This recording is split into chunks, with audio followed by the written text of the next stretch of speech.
Bonjour à tous, c'est Léopold. Aujourd'hui, on va résumer le livre qui est considéré comme étant un peu à la base de comment sont créées les startups aujourd'hui, et même au-delà de ça, de comment le management est fait aujourd'hui dans les entreprises. Et ce livre, c'est Lean Startup de Eric Ries. Ce qui sépare la folie du génie ne se mesure qu'à l'aune du succès. The dominant question of our time is not can it be built, but should it be built. J'ai dépensé sans compter. Les gens veulent des drogues, il faut leur en donner, mais enfin moi ce que je veux c'est comprendre. Et j'ai fait une sculpture en peau de Babybel.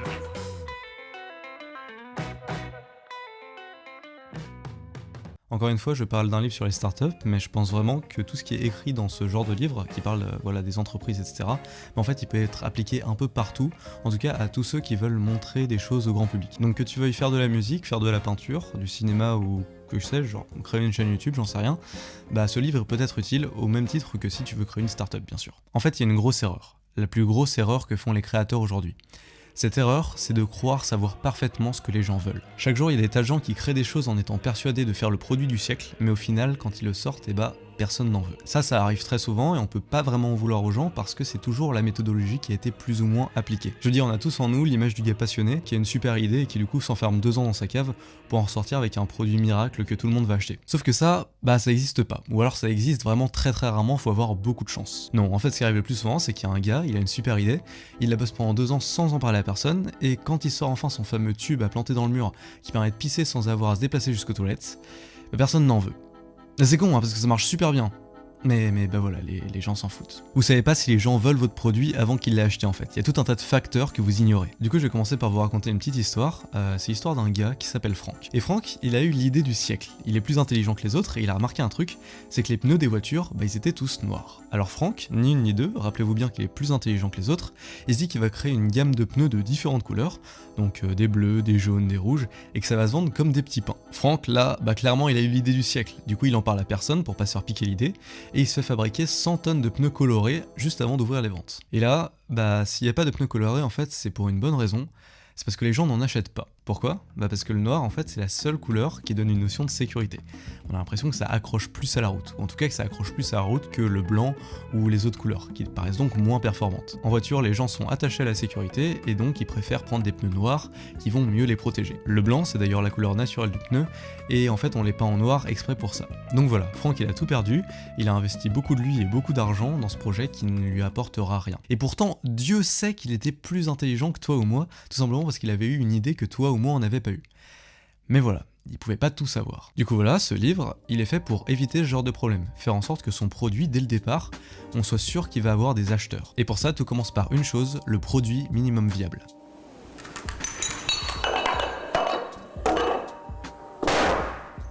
Boom. La première erreur qui est très commune, c'est de vouloir sortir un produit qui sera parfait dès le début.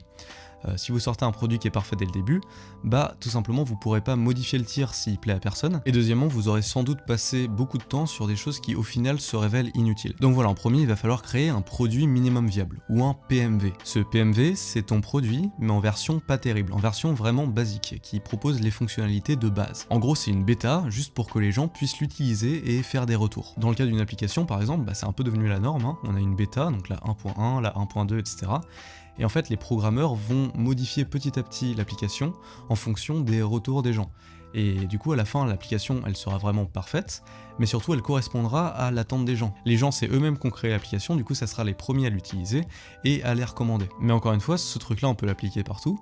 Moi, par exemple, mes premières vidéos, je trouve qu'elles sont pas parfaites. Et d'ailleurs, même la vidéo que je fais actuellement, je trouve qu'elle est pas parfaite.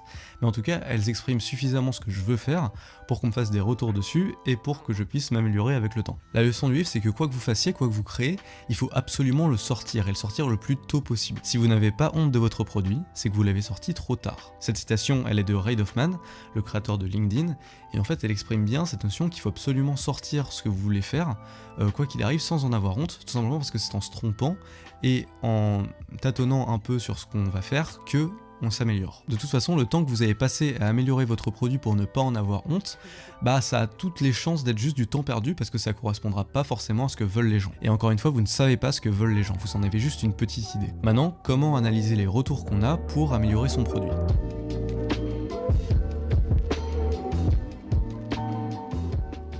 Maintenant que vous avez votre produit minimum viable, il va falloir analyser vos chiffres et votre public. Il y a quelques domaines où vos clients sauront d'eux-mêmes ce qu'ils veulent, et dans ce cas-là, il y a juste à leur demander, mais dans la plupart des cas, en fait, les gens ils savent pas vraiment ce qu'ils veulent avant qu'on leur ait mis sous le nez. Donc le mieux, en fait, ça va être de tester plein de trucs différents et de voir ce qui marche le mieux. Si par exemple votre produit il est en bleu, bah, vous allez en vendre un rose et vous allez voir lequel se vend le mieux par exemple. Ou alors un youtubeur, bah, il peut tester plusieurs types de vidéos différentes et voir celle qui marche le mieux. Le piège là, c'est qu'il faut pas se tromper sur les chiffres à analyser. Par exemple, pour une application mobile, bah, va y avoir tout un tas de chiffres différents qu'on peut analyser.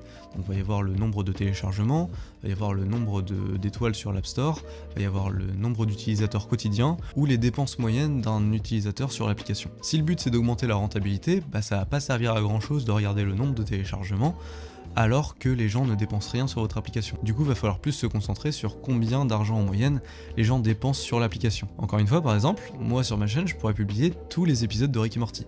Ça augmenterait certainement beaucoup mes vues, mais ça serait pas forcément très intelligent, parce que le chiffre que j'ai à regarder, le chiffre qui m'intéresse, ça va pas tant être le nombre de vues que le nombre d'abonnés personnellement. Donc voilà, faut vraiment bien faire attention à se concentrer sur les bons chiffres. Du coup, si en regardant ces chiffres, vous vous rendez compte qu'il y a vraiment un gros problème et qui se réglera pas avec des petites modifications par-ci par-là, et ben va pas falloir forcément arrêter tout de suite, mais en tout cas, il va falloir pivoter. Pivoter, c'est changer totalement un élément de votre produit ou de votre entreprise. Un exemple typique de pivot, Marlene et Josh sont deux antiquaires qui veulent ouvrir un magasin d'antiquités, les antiquités de Marlene et Josh. Pour bien accueillir les clients, ils proposent aussi des petits muffins qui sont faits maison. Une fois la boutique ouverte, les jours passent, mais personne ne veut acheter les antiquités de Marlene et Josh.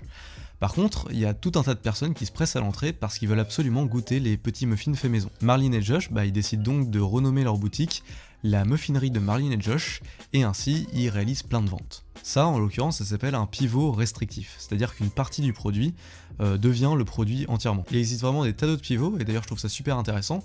Malheureusement, je pourrais pas tous les dire ici parce que ça prendrait trop de temps et ça serait un peu compliqué, mais si vous voulez, dans la description, je vous écris tous les pivots avec leur signification, etc., y a pas de problème. Voilà, donc merci à toi d'avoir regardé la vidéo, j'espère qu'elle t'a plu. Donc c'était mon résumé du livre Lean Startup que je vous recommande, vraiment que je vous recommande, car c'est un vraiment très bon livre. Là on n'est plus dans le stade de comment imaginer une idée, mais plutôt comment la mettre en place, comment réussir à son échelle à créer un truc qui déjà est fonctionnel, pas être dans l'idée oui plus tard je créerai un grand truc etc, ça sera trop stylé, mais plutôt s'imaginer un peu comment faire en sorte que ce qu'on veut faire prenne place dans un petit truc de départ pour ensuite le faire grandir, etc. Donc voilà, c'est un livre qui est plutôt inspirant, qui est rempli d'autres trucs, hein. Évidemment j'ai pas tout dit, le livre il fait plus de 300 pages, donc évidemment j'ai pas tout dit, mais voilà, il y a des choses qui sont très intéressantes dans ce livre, et du coup je vous le recommande. Encore une fois, merci d'avoir regardé, et si vous avez aimé, n'hésitez pas à mettre un pouce bleu, à vous abonner, à mettre la cloche, et à mettre un commentaire, comme ça j'ai des retours, et je peux améliorer ma chaîne autant que faire se peut. Voilà, donc je vous dis à la semaine prochaine pour une autre vidéo, et salut.